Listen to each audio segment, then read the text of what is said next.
અમરેલી જિલ્લાના બાબરા તાલુકાના નોઘણવદર ગામમાં સ્ટેટ મોનિટરિંગ સેલ એસએમસીએ દેશી દારૂની ભઠ્ઠી પર દરોડા પાડી મોટી કાર્યવાહી કરી છે। ખેતરમાં ચાલતી દેશી દારૂ બનાવવાની પ્રવૃત્તિનો પર્દાફાશ કરીને પોલીસે 2.85 લીટર દેશી દારૂ 13,250 લીટર વોશનો નાશ કર્યો હતો। ઉપરાંત વોશ જનરેટર વાહન સહિત 8 લાખથી વધુનો મુદ્દામાલ કબજે કરવામાં આવ્યો છે। કાર્યવાહી દરમિયાન એક આરોપીની ધરપકડ કરવામાં આવી છે, જ્યારે 5 આરોપીઓ ફરાર થઈ ગયા છે। એસએમસીના પીઆઈ જે.એમ. સિસોદિયાએ બાબરા પોલીસ સ્ટેશનમાં ગુનો નોંધી વધુ તપાસ હાથ ધરી છે। મહત્વના સમાચાર જણાવી દઈએ, નોઘણવદરમાં એસએમસીએ દરોડા પાડ્યા હતા, ત્યારે દરોડા દરમિયાન દેશી દારૂની ભઠ્ઠી ઝડપાઈ ચૂકી છે, જેમાં ₹8 લાખથી વધુનો મુદ્દામાલ કબજે કરવામાં આવ્યો છે। સાથે જ એક આરોપીની ધરપકડ પણ કરવામાં આવી છે। ઉપરાંત 5 આરોપીઓ ફરાર છે।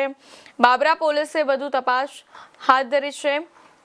ત્યારે જણાવી દઈએ, બાબરા પોલીસને ખૂબ મોટી સફળતા મળી છે।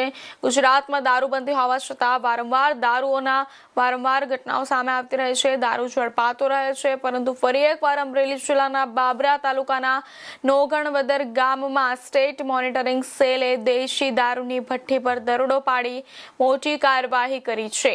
ગુજરાત એ ડ્રાય સ્ટેટ હોવા છતાં પણ વારંવાર દારૂ મળવાના, દારૂ વહેંચવાના, દારૂના વેપલાઓના ઘણા બનાવો સામે આવતા રહે છે, જેની પર પોલીસ દ્વારા સતત કાર્યવાહી કરવામાં આવતી હોય છે। ત્યારે ફરી એકવાર અમરેલીમાં આવી ઘટના બનતા પોલીસ દ્વારા દારૂની ભઠ્ઠી પર દરોડો પાડી મોટી કાર્યવાહી કરવામાં આવી છે।